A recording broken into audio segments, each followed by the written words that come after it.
Do not wait for a definite plan through which you intend to exchange services or merchandise in exchange for the money you are visualizing, but begin at once to see yourself in possession of the money, demanding and expecting, meanwhile, that your subconscious mind will hand over the plan or plans you need. Be on the alert for these plans, and when they appear, put them into action immediately. When the plans appear, they will probably flash into your mind through a sixth sense in the form of an inspiration. This inspiration may be considered a direct telegram or message from infinite intelligence. Treat it with respect and act upon it as soon as you receive it. Failure to do this will be fatal to your success. In the fourth of the 6 steps, you were instructed to, quote, create a definite plan for carrying out your desire and begin at once to put this plan into action.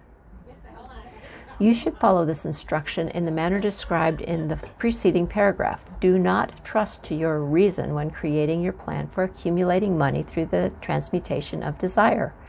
Your reason is faulty. Moreover, your reasoning faculty may be lazy, and if you depend entirely upon it to serve you, it may disappoint you. When visualizing the money you intend to accumulate with closed eyes, see yourself rendering the service or delivering the merchandise you intend to give in return for this money. This is important. Summary of instructions. The fact that you are reading this book is an indication that you earnestly seek knowledge. It is also an indication that you are a student of this subject. If you are only a student, there is a chance that you may learn much that you did not know, but you will learn only by assuming an attitude of humility.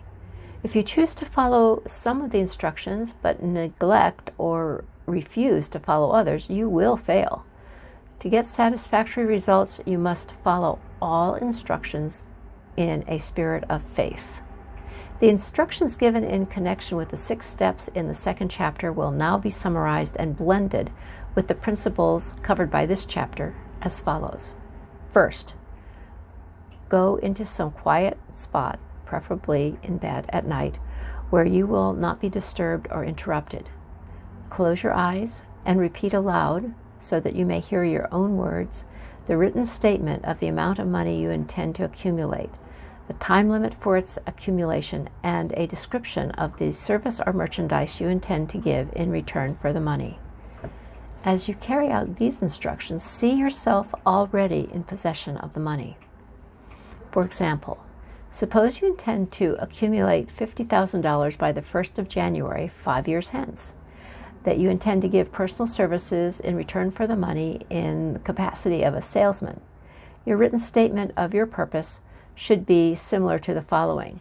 By the 1st day of January, 19 whatever, I will have in my possession $50,000, which will come to me in various amounts from time to time during the interim.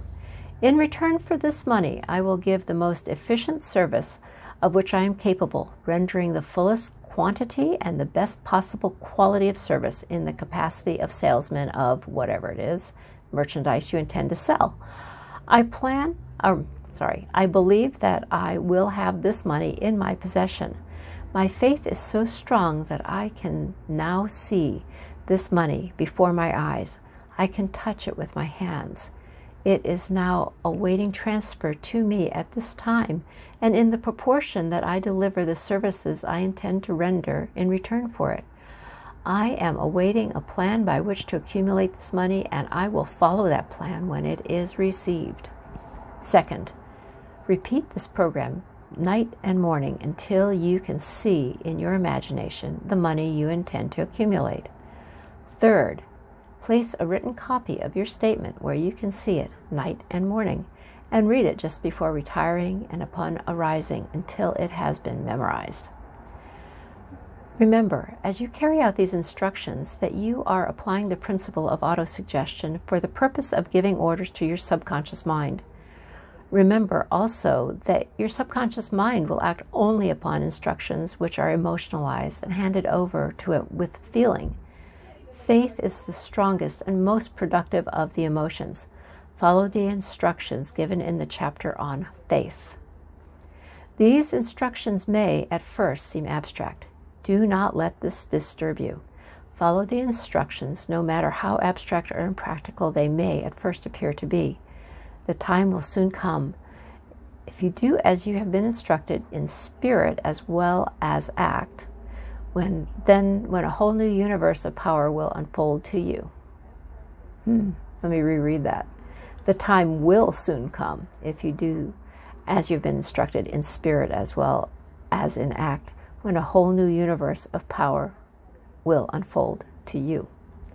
Skepticism in connection with all new ideas is characteristic of all human beings. But if you follow the instructions outlined, your skepticism will soon be replaced by belief, and this in turn will soon become crystallized into absolute truth. Then you will have arrived at the point where you may truly say, I am the master of my fate. I am the captain of my soul. Many philosophers have made the statement that man is the master of his own earthly destiny, but most of them have failed to say why he is the master. The reason that man may be the master of his own earthly status, and especially his financial status, is thoroughly explained in this chapter. Man may become the master of himself and of his environment because he has the power to influence his own subconscious mind, and through it gain the cooperation of infinite intelligence.